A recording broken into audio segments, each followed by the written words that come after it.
ప్రధాని నరేంద్ర మోదీకి అత్యున్నత పురస్కారం అందించింది ఆఫ్రికన్ దేశం సీషెల్స్. పర్యావరణ పరిరక్షణ, పచ్చదనం పెంపొందించడం, సుస్థిర అభివృద్ధి సాధనలో ప్రపంచానికి నాయకత్వం వహిస్తున్నందుకు ఈ అవార్డు వచ్చింది. ప్రధాని మోదీ ఆ దేశానికి 2 సార్లు వెళ్లారు. ఇప్పుడిప్పుడే ఆ దేశం గురించి ప్రజలు తెలుసుకుంటున్నారు. ఆ దేశంపై మనము లుక్కేద్దాం.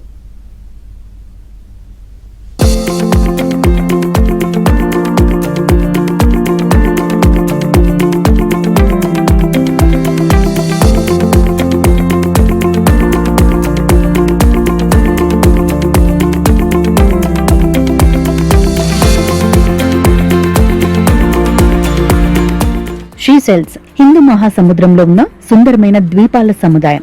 115 దీవులున్న ఈ దేశం ఆఫ్రికా ఖండానికి తూర్పు దిక్కున ఉంది. అద్భుతమైన బీచ్లు, స్వచ్ఛమైన నీరు, పగడపు దిబ్బలు, అరుదైన వన్యప్రాణులకు ప్రసిద్ధి చెందింది దేశం. హనీమూన్ ట్రిప్స్ కో, అడ్వెంచర్ వాటర్ స్పోర్ట్స్ కో, ప్రకృతి ప్రేమికులకు ఇది ప్రపంచంలోనే అత్యుత్తమ పర్యాటక ప్రాంతాలలో ఒకటి.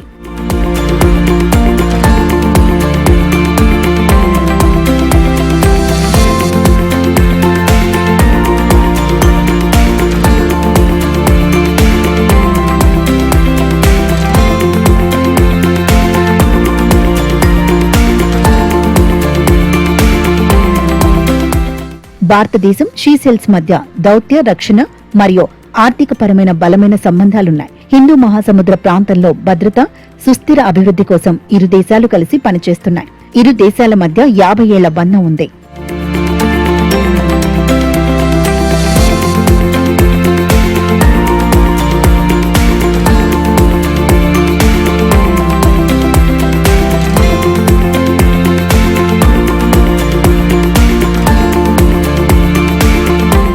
తెల్లటి ఇసుక బీచ్లు, పచ్చటి ఉష్ణమండల వృక్ష సంపద, అరుదైన సముద్ర జీవ వైవిధ్యానికి సీషెల్స్ ప్రపంచ ప్రసిద్ధి. ఇక్కడ ప్రపంచంలోని అతిపెద్ద విత్తనాన్ని ఉత్పత్తి చేసే అరుదైన కోకోడీమర్ వృక్షాలున్నాయి. పర్యాటకులు ఎక్కువగా మాహే, ట్రస్లిన్, లా డిగ్ ద్వీపాలను సందర్శిస్తారు.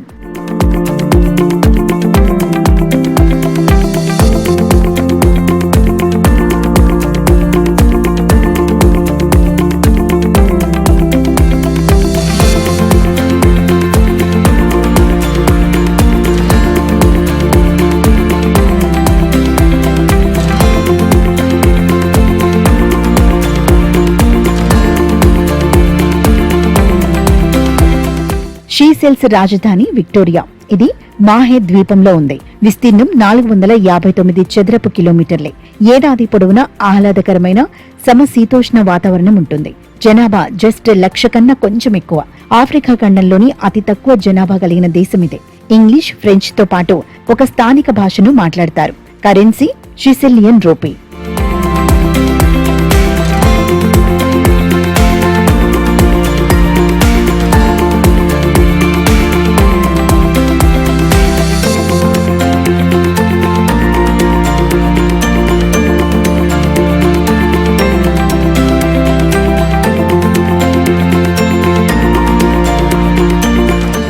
సీషెల్స్ లో 74% మంది క్రిస్టియన్లు, 6% మంది హిందువులున్నారు.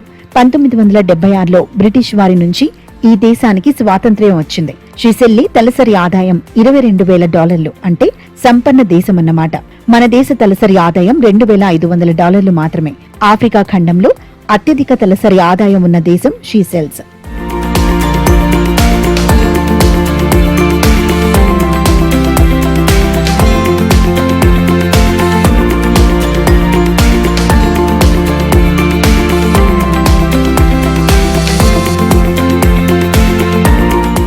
దక్షిణ ఆఫ్రికాలోని Madagascar, Mauritius, Mozambique, Tanzania, Kenya Seychelles కు దగ్గరగా ఉంటాయి. సెయిషెల్స్ కెన్యా తీరానికి 994 మైళ్ల దూరంలో, సోమాలియాకు 835 మైళ్ల దూరంలో ఉంది. ఈ దేశం ప్రధానంగా గ్రానైట్ దీవులతో ఏర్పడింది. కొన్ని పగడపు దీవులు సైతం ఉన్నాయి. ఈ దేశ ప్రజలు ప్రకృతిని కాపాడేందుకు ప్రాధాన్యతనిస్తారు.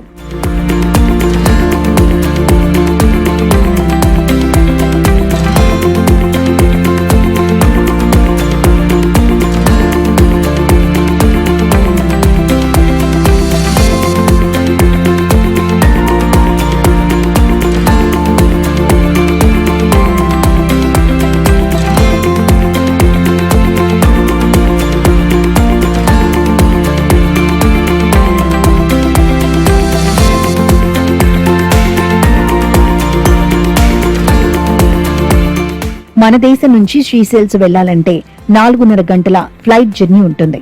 ముంబై, ఢిల్లీ, బెంగళూరు, కోల్కతా, చెన్నై, హైదరాబాద్, అహ్మదాబాద్, గోవా, కొచ్చిన్ నుంచి డైరెక్ట్ ఫ్లైట్స్ ఉన్నాయి. ఇక్కడ ఒక దీవి నుంచి మరో దీవిలోకి వెళ్లేందుకు చార్టర్డ్ ఫ్లైట్స్, షిప్పులు ఉంటాయి. యూరోపియన్లు మొదట ఇక్కడ సెటిల్ అయ్యారు. అంతకుముందు మనుషులుండేవారని చెప్పేందుకు ఎలాంటి ఆధారాలు లేవు. స్వాతంత్ర్యానికి ముందు ఇది బ్రిటన్ వలస దేశంగా ఉండేది.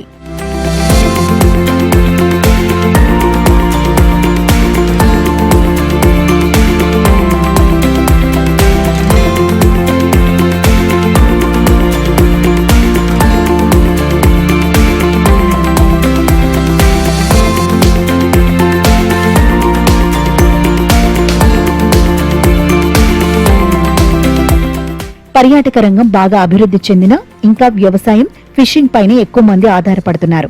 చేపల ఎగుమతితో కోట్లు సంపాదిస్తున్నారు ఈ దేశీయులు.